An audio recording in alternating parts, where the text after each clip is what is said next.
சரி சரி. ஆர்எஸ் மங்கலத்தில் யாரோ ஒருத்தங்க இருக்காங்களாம், லேடி, அவங்க பெண்ணா பெண்ணா ஆனா லேடி இருக்கிறாங்களாம், பொம்பளை. அவங்களுக்கு அவுளியா வந்து மேலாடுறாங்களாம்.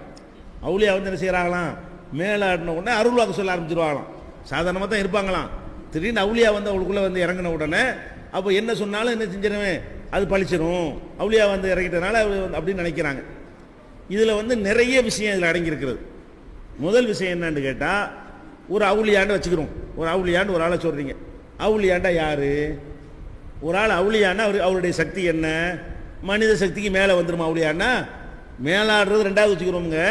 நிஜமாகவே ஒரு அவுளியா இருந்தான்னு வைங்க, நம்ம கண்ணுக்கு முன்னாடி ஒருத்தர் இருக்கிறாரு, அவருடைய சக்தி என்ன? உங்களுக்கு என்னவோ அதான் இருக்கும். அவுளியான்னு சொல்கிறதுனால எக்ஸ்ட்ரா சக்தி ஏதாவது இருக்கா மார்க்கத்தில்? கிடையாது. அவுளியாக்கள்ல பெரிய அவுளியா யார்? நபிமார்கள். அவுளியாக்கள் இறைநேசர்கள்லையே பெரிய இறைநேசர்னு சொல்லாத யாரை சொல்லலாம்? நபிமார்களை சொல்லலாம். நபிமார்களுக்கு மறைவான விஷயம் தெரிஞ்சிச்சா? ஒரு ஆளை பார்த்தவொடனே நீ இத்தனை வருஷம் செத்து போயிடும்னு சொன்னாங்களா? ஒரு ஆளை பார்த்தவொடனே உனக்கு 10 பிள்ளை பிறக்கும்னு சொன்னாங்களா? யாரை பற்றியாவது?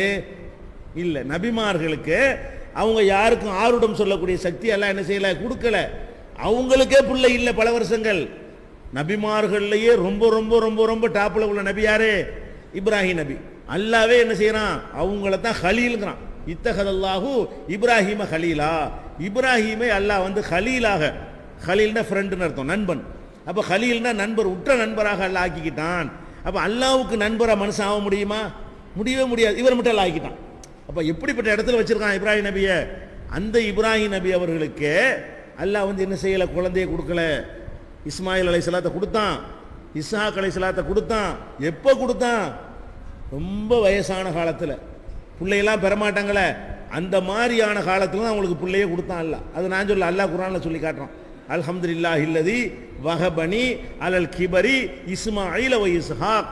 என்னுடைய தள்ளாத வயசுல இஸ்மாயிலையும் இஸ்ஹாக்கையும் தந்தானே அந்த அல்லாஹ்வுக்கே எல்லா புகழும்ங்கிறார்.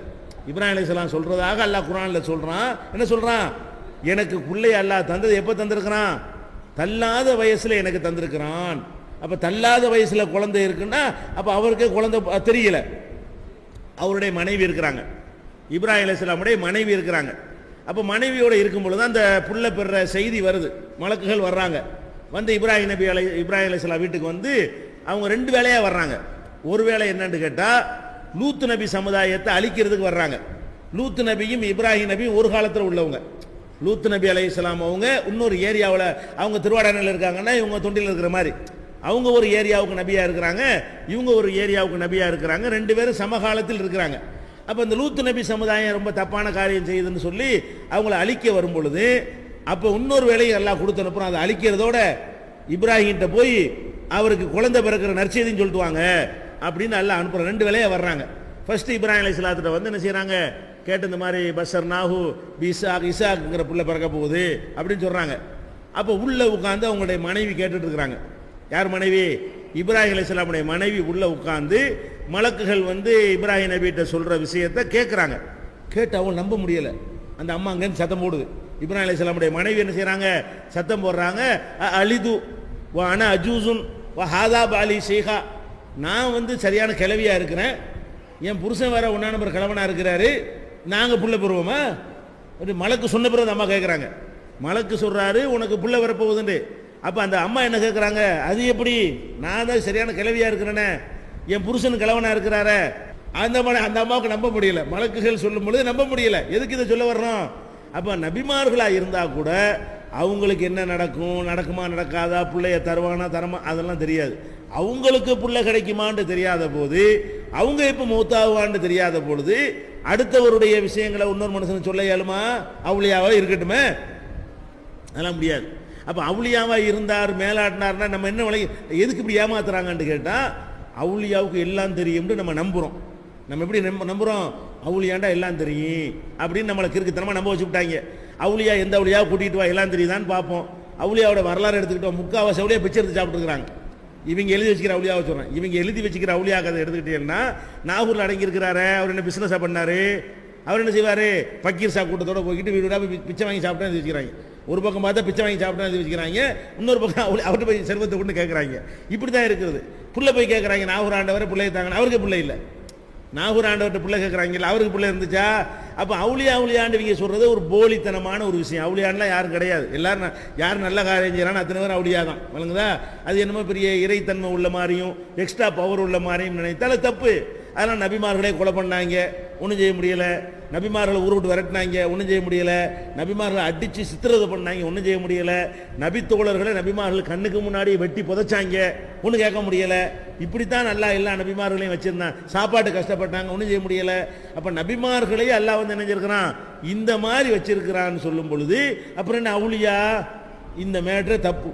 அவுளியாவே மேலாட வேணாம், நெஜ அவுளியாவை கூட்டிட்டு வந்தா கூட அவருக்கு தெரியுமானே தெரியாது. எது தெரியாது?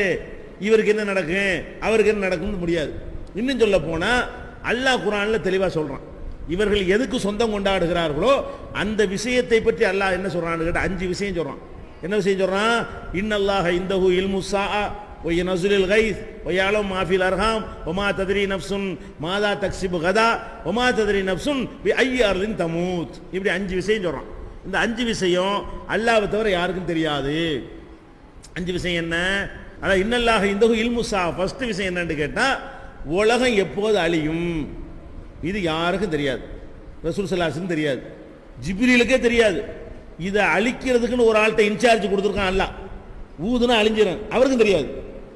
ஊதுன்னு அல்லாஹ் சொல்லுவானே அப்பதான் ஊதுவாரு. அவருக்கு எப்ப அல்லாஹ் ஊத சொல்லுவான்னு தெரியுமான்னு தெரியாது. சூறு ஊதுறதுக்கு ஒரு ஆள் இருக்காரு, அந்த சூறு ஊதுற ஆளுக்கு என்ன செய்யாது, இது நம்மளுக்கு எப்ப எத்தனாம் தேதிக்கு அல்லாஹ் ஊத சொல்லுவான்னு தெரியாது. அப்ப இந்த உலகம் அழிய போகிற அந்த ஒரு விஷயம் உலகத்தில் எந்த மலக்குக்கும் எந்த நபிக்கும் எந்த மகானுக்கும் எவ்வளவு நெருக்கமான முகர்ரபான அடியார்களுக்கும் தெரியவே தெரியாது. ஃபர்ஸ்ட் விஷயம் இன்னல்லாஹ இந்தஹு இல்முஸ்ஸாஅ. கியாமனால் எப்போது என்கிற ஞானம் யாருக்குமே கிடையாது, அல்லாஹ்வுக்கு மட்டும்தான் இருக்கிறது. ஒன்று. இரண்டாவது ஒயுனஸ்ஸிலுல் கைஸ், மழையை இறக்கிறது. மழை இறக்கிறது எப்ப, எவ்வளவு, எந்த ஏரியாவில், எவ்வளவு நேரத்துக்கு, எத்தனை மில்லிமீட்டரு, எத்தனை சென்டிமீட்டரு, இதெல்லாம் யாருக்கா தெரியுமா? தெரியவே செய்யாது. என்ன தெரியும்? மழை இறக்கிறதுக்கான அறிகுறிகளை பார்த்துக்கிட்டு மழை இன்னைக்கு வரும்னு சொல்லுவான், வழங்குதா? இது எல்லாரும் சொல்லலாம். அந்த குளிர் காற்றை பார்த்துட்டு நம்ம என்ன செய்யலாம், ஒரு மாதிரியா ஜில்லுன்னு காற்றடிக்கிறதுலாம் மழை வந்தாலும் வரும்னான்னு சொல்லலாம். இதுதான் சொல்ல முடியுமே தவிர மழை வரும்னு சொல்ல முடியுமா? இதுக்குண்டே ஒரு படிச்சுட்டு இதுக்குண்டே ஆய்வு பண்ணிட்டு விஞ்ஞானிகள்லாம் இருக்கிறாங்க. அவங்க எல்லாம் வச்சுக்கிட்டு வானிலை அறிக்கை வாசிப்பாங்க. எப்படி வாசிப்பாங்கன்னு கேட்டால், அதை வானிலை அறிக்கையில் தன்னுடைய எல்லா அறியுமே ஒத்துக்குருவாங்க. என்ன பண்ணுவாங்க, அந்த இங்கும் இங்கும் அங்குமாக, எங்கன்னு சொல்ல மாட்டாங்க. மழை பெய்யுதுன்னா தொண்டியில் பெய்யும் சொல்ல வேண்டியது தானே, அப்படி சொல்ல மாட்டாங்க. தமிழகத்தில் ஆங்காங்கே, என்ன ஆங்காங்கன்னு எங்கே அது, ஆங்க இவ்வளோ பெரிய நிலப்பரப்புல எங்கேயாவது பெய்யத்தான் செய்யும். இந்த ஆங்காங்கன்னு சொல்லுவாங்க தவிர என்ன சொல்ல மாட்டான், இத்தனை மணிக்கு இத்தனை கிலோமீட்டர் ஏதாவது சொல்ல முடியுமா? ஆங்காங்கன்னு சொல்லுவான். சரி, ஆங்காங்க சொல்லிவிட்டான்ல. சரி, எப்படி மழை? லேசானது முதல் மிதமானது வரை அதானே இருக்குது. மழைனால 2 தானப்பா இருக்குது. எப்படி சொல்லுவான்? லேசானது முதல் மிதமானது வரை. அப்போ தூரலும் போடலாம், பெரிய மழையும் போடலாம், லேசாகவும் இருக்கலாம், நடுத்தரமாக இருக்கலாம். இந்த எண்டே அந்த எண்டையும் சொல்லுவாங்க, இந்த கடைசியும் சொல்லுவாங்க, அந்த கடையும் சொல்லிடுவாங்க. வானிலை கேட்டுருக்கலாம், டிவியில் ரேடியோவில் கேட்டுருக்கிறீங்களா? ஆங்காங்க என்ன செய்யும், லேசானது முதல் மிதமானது வரை அடுத்த 48 மணி நேரத்தில் போட்டுருவாங்க. அது சின்ன டைம், அரை மணி நேரத்தில் சொல்லுவா பண்ணி, அரை மணி நேரத்தில் மழை பெய்யும், அது சொல்ல தெரியாது. என்ன செய்வான், பெரிய டயத்தை அதெல்லாம் எப்போதும் சொல்லுவான். நல்ல கிளைமேட்லாம் மாறுறதை பார்த்துட்டு, மேகம்லாம் சூழ்றதை பார்த்துட்டு, கருப்பு மேகமாக ஒன்றா திரள்றதை பார்த்துக்கிட்டு 48 மணி நேரத்துக்கு கணக்கு போடுவாரே தவிர அதெல்லாம் பார்க்காம கூட சொல்ல இயலாது. அப்போ 48 மணி நேரம்னு பெரிய டயத்தை போட்டு பெரிய ஒரு நிலப்பரப்பை, தமிழ்நாடுங்கிறது எவ்வளோ பெரிய நிலப்பரப்பு, அவ்வளோ பெரிய நிலப்பரப்பை சொல்லி அதில் ஆங்காங்கே என்று சொல்லி லேசானது முதல் மிதமானது வரை என்று சொல்லி மழை பெய்யும்டா சொல்லுவானா, பெய்ய கூடும்ன்றான். முடிக்கும் போது என்ன செய்வான், பெய்ய கூடும். கூடும்னா அர்த்தம் பெய்ஞ்சாலும் பெய்யும், இதுக்கு பேர் அறிக்கையா? அல்லாஹ் தான் சொல்றான். அல்லாஹ் என்ன சொல்றான், ஒய் நஸ்ஸிலுல் கைஸ், மழையை நான் தான் இறக்குவேன், எவனுக்கும் சொல்ல இயலாது. எங்கே பெய்யும், எவ்வளவு பெய்யும், எத்தனை மில்லிமீட்டர் பெய்யும் நம்ம நல்லா பார்த்துட்டு இருப்போம். அதான் ஊர்லையேங்க ஹைஸ்கூலில் பெய்யும், போலீஸ் ஸ்டேஷனில் பெய்யாதுங்க, தொண்டிலேயே ஊர்லேயே நம்ம பார்த்துருக்குறோம். எங்கே பெய்யும், மண்ணிலையில் பெய்யும், அங்கே திருவள்ளூர் பஸ் ஸ்டாண்டுக்கு கூட பெய்யாது. இன்னொரு 5 கிலோமீட்டரா இருக்குது, இங்கே மழையா இருக்கு, ஃபோன் பண்ண இங்கே மழை இல்லையம்பாங்க. அப்போ எப்படி எல்லாம் பிரிக்கிறான்னு பாருங்க. ஒரு ஏரியா வாரியாலாம் பிரிக்கிறது கிடையாது. அவன் நினைச்சான்னா இங்கே உள்ளே ஜுலேகாம ஆள் வரைக்கும் பேய விட்டு அங்கிட்டு இல்லைன்னு ஆக்கி போடுறான்ல. அப்போ எப்படி நூல் போட்டு பிடிக்கிறான், இது எந்த மனுஷனாலையும் கணிக்கவே முடியாது. அந்த மாதிரி எங்கே பெய்யணும், எவ்வளவு பெய்யணும், இதெல்லாம் என் கையில். 2வது விஷயம், மழை விஷயத்தை யாருக்கும் சொல்ல முடியாது. அடுத்து எல்லாம் என்ன சொல்றான்னு கேட்டால், ஒமா தத்ரி நஃப்சுன் மாதா தக்ஸிபு கதா, நாளைக்கு என்ன கிடைக்கும் என்பதை எவனுக்கும் சொல்ல இயலாது. எவனாலையும் சொல்ல இயலாதுன்னு அல்ல.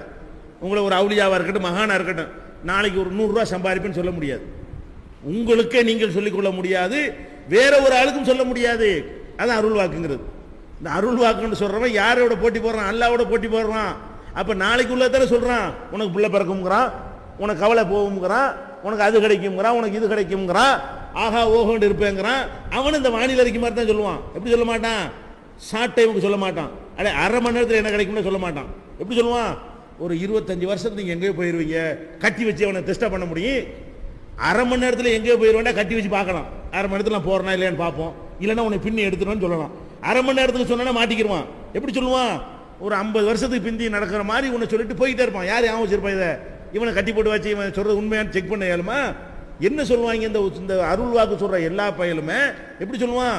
ஒரு 15 வருஷம் 20 வருஷம் பிந்தின உடனே சொல்லுவான், ஆங்க போங்க போயிட்டே இருங்க, உங்களுக்கு அழகான அப்படின்னு சொல்லிட்டு போயிடுவாங்க. இது பொய் அம்புட்டும் சொல்ல இயலாது. அப்போ என்ன செய்யணும்? அவன்கிட்ட இப்படி கேட்டு பாருங்களேன், இதை கையில் மூடி வச்சுட்டு என்ன இருக்குது கேளுங்க, சொல்லுவானா? இங்கனுக்குள்ள உள்ள சொல்ல மாட்டானா? எதை சொல்லுவாரான்? 25 வருஷம் பிறகு புள்ள பிறகுன்னு சொல்லி போடுவாரான். இது எப்படி? இது பொய் உங்களுக்கு தெரியலையா?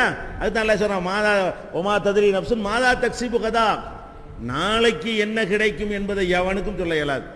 இந்த நாளைக்கு நடக்கிறதை சொல்ல வேண்டி எவன் வந்தாலும் சரி, அவன் அல்லாஹ்வுக்கு போய் அவுலியாவும் சொல்ல இயலாது, நபிக்கும் சொல்ல இயலாது, மகானுக்கும் சொல்ல இயலாது, மலக்குக்கும் சொல்ல இயலாது, யாருக்கும் சொல்ல இயலாது. எனக்கு மட்டும் உள்ளது. ரசூல் ஸல்லல்லாஹு அலைஹி வஸல்லம் இந்த ஆயத்தை வாசிக்கும் பொழுது ஒரு முன்னாடி ஒரு சொல்லிட்டு இந்த ஆயத்தை வாசிப்பாங்க. எப்படி வாசிப்பாங்க?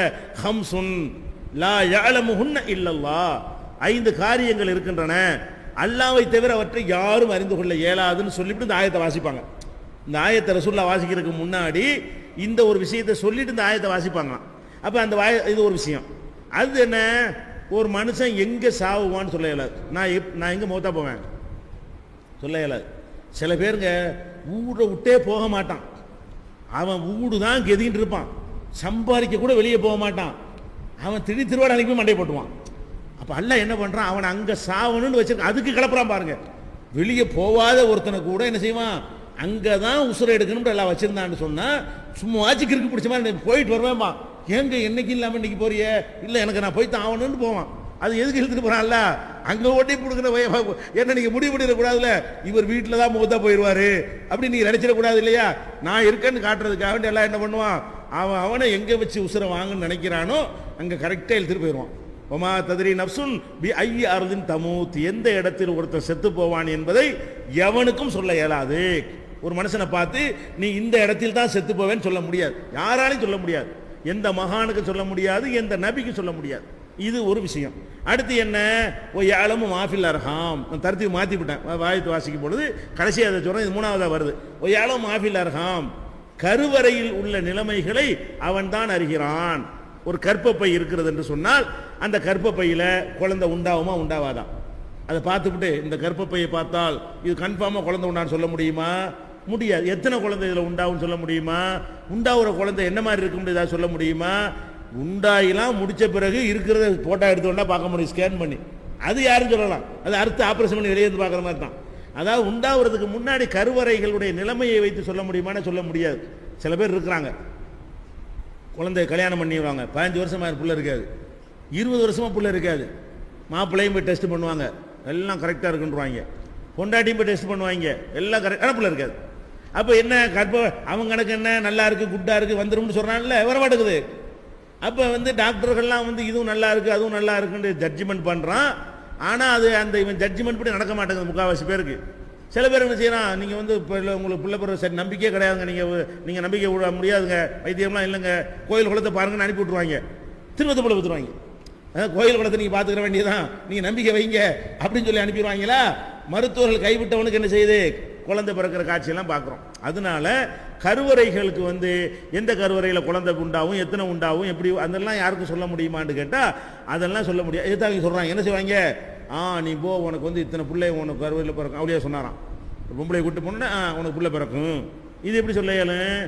அப்துல் கார் ஜிலானி இருக்கார்ல, அவர் சாவலமி பாஷா, அவர் நாகூரில் அடங்கியிருக்கார்ல, அவர் என்ன பண்ணாராம்? ஒரு வீட்டுக்கு போனாராம், பிள்ளையே ரொம்ப நாளாக இல்லையா அவருக்கு. இவர்கிட்ட சொன்னோன்னே வெத்திலை மெண்டு கொடுத்தாராம். இது வெத்திலையை சாப்பிட சொல்ல மாட்டேன், மெண்டு எச்சிய எச்சி வெத்திலே கொடுத்தாராம் போன முட்டாடி குடியுத புள்ள பெற்றுருவான்னு சொல்லி. இது எப்படி உனக்கு தெரியும்? முதல் கொடுக்க இயலுமான்னு ரெண்டாவது மேட்ரு. அதனால என்ன விளங்கிக்கிறேன்னு, அவுளியாவே வந்தாலும் முடியாத விஷயம் என்னடா மேலாடுறாங்கிறீங்க, அவுளியா வந்தா கூட முடியாதுடா, இதெல்லாம் ரசூல்லா வந்தாலும் முடியாதுடா. நீங்க என்ன செய்யணும், இப்ராஹிம் நபியை கூட்டிட்டு வந்தா கூட அவருக்கு இது சொல்ல இயலாது, அப்புறம் என்ன அவுளியா அதுக்கு மேல பெரிய ஆள் அவுளியான்னு நீங்க கேட்கணும். இந்த இல்மு நமக்கு இருந்தால் அவுளியா மேலாடுறாங்க ஏமாற்ற முடியுமா? நமக்கு இந்த இல்மு இந்த ஞானம் இல்லாதனால நம்ம என்ன செய்யறாங்க, ஏமாத்துறாங்க. இது ஒரு மேட்ரு. அடுத்து என்ன, ஒரு மனுஷன் இன்னொரு மனுஷன்ல மேலாட இயலுமா? மூணாவது டாபிக், மூணாவது கவனிக்க வேண்டிய டாபிக் என்ன, ஒரு நீங்க இருக்கிறீங்க, நீங்க இப்படி என் மேல மேலாடுவீங்க. அல்லாஹ் என்ன சொல்றான் குர்ஆன்ல, ஒரு மனிதர் இறந்துட்டாருன்னு சொன்னா அவர் இந்த உலகத்துக்கு வர இயலாது. எப்படி அல்லாஹ் குர்ஆன்ல சொல்றான், ஒமின் வராயிஹிம் பர்ஸகுன் இலா யோமி யுபாஸூன், இறந்த பிறகு அவங்களுக்கும் இந்த உலகத்துக்கு மத்தியில் ஒரு கண்ணுக்கு தெரியாத திரை போட்டு விட்டோம், எது வரைக்கும், திரும்ப எழுப்புற வரைக்கும். அப்போ ஒருத்தர் செத்துட்டாருன்னு சொன்னா அவர் அந்த உலகத்துக்குள்ள தான் ஏதாவது பண்ணிக்கிற இயலுமே தவிர இங்கிட்டு பார்க்க வர இயலாதுன்னு சொல்லிட்டான்ல. அல்லாஹ் தெல்ல தெளிவாக சொல்லுகிறான். ரசூல் ஸல்லல்லாஹு அலைஹி வஸல்லம் என்ன செய்யறாங்க, கபூர்ல கொண்டு வச்ச உடனே ரசூலுல்லாஹ் சொல்றாங்க, கேள்வி கேட்கப்படும், கேள்விக்கு ஒழுங்கா பதில் சொல்லுவான் நல்லடியாரா இருந்தா. பதில் சொல்லணும் என்ன செய்யப்படும், நீ பாஸ் ஆகிட்ட, ஃபர்ஸ்ட் பரீட்சையில் நினைஞ்சிட்ட, டெஸ்ட் பரீட்சையில் நீ பெரிய பரீட்சை அப்புறமேல இருக்குது, இந்த பரீட்சையில் நீ தேறிட்ட அப்படின்னு சொல்லிட்டு அவனுக்கு என்னென்னலாம் கிடைக்குமோ சொர்க்கத்தில் அது அங்கேயே காட்டுவாங்க. அப்படியே கபூரில் என்ன செய்வாங்க, அவனுக்கு என்னென்னலாம் கிடைக்குமோ அந்த அரண்மனை அது இது தோட்டத்தோடு பெருசா அல்ல நினைச்சா காட்டல, நம்மளே காட்ட முடியுமே. இந்த நவீன யுகத்தில் கேமராவில் அப்படியும் காட்டுறானே, ஒரு கட்டாந்தரையை போட்டுக்கிட்டு இதில் இந்த மாதிரி பில்டிங் வரப்போகுது, இதான் பாத்ரூமு, இதான் நீச்சல் கூட நம்ம காட்டணும், நல்லா காட்ட மாட்டானா? அல்ல என்ன செய்வான், நாளைக்கு நடக்க போகிறத வந்து முன்னாடி காட்டுவான். அப்போ காட்டணும்னு ஒரு பயங்கர சந்தோஷமாயிருமா. யாருக்கு, நல்லடியாரா இறந்து போய் கேள்விக்கு பதில் சொல்லிட்டாரா இல்லையா, நம்ம ஜெயிச்சிட்டோம், நம்ம நரகத்துக்கு போக மாட்டோம், நமக்குள்ள ஜட்ஜ்மெண்ட் அல்ல இப்போ அறிகுறியை காட்டிட்டான்னு அவருக்கு பயங்கரமான சந்தோஷமாகி அவர் கேட்பாரான், அர்ஜுவில் ஆகலி, நான் எங்கள் வீடு வரைக்கும் வழங்காம நான் வீடு வரைக்கும் போயிட்டு வந்துடுறேன். எதுக்கு, இது போய் வீட்டில் சொன்னால் சந்தோஷப்படுவாங்கல்ல, பொண்டாட்ட போய் சொன்னால் பொண்டாட்டி இவ்வளோ சந்தோஷமாக இருக்கேன், பாப்பாட்ட சொன்னால் பாப்பா இவ்வளோ சந்தோஷப்படுவாங்க, பிள்ளைகிட்ட சொன்னால் நான் சொர்க்கம் எனக்கு கிடச்சி போச்சு, நான் பரிசையில் தேறிட்டேன், இதை போய் நான் சொல்லிட்டு வர்றேன்னு என்ன செய்வாரான் அவர் கேட்பாரான். உடனே மலக்குகள் என்ன செய்வாங்களாம், முடியாது, வந்துட்டா போகிறது கிடையாது, என்ன பண்ணு பேசாமல் இப்படி கேட்டுட்டே இருப்ப, தூங்கு பேசாம, நம்க நவமத்தில் அரூஸ், புது மாப்பிள்ளை மாதிரி தூங்கு. எது வரைக்கும் தூங்கு, அல்லாஹ் இந்த இடத்திலிருந்து உன்னை எழுப்புற வரைக்கும் தூங்குன்றுவாங்க.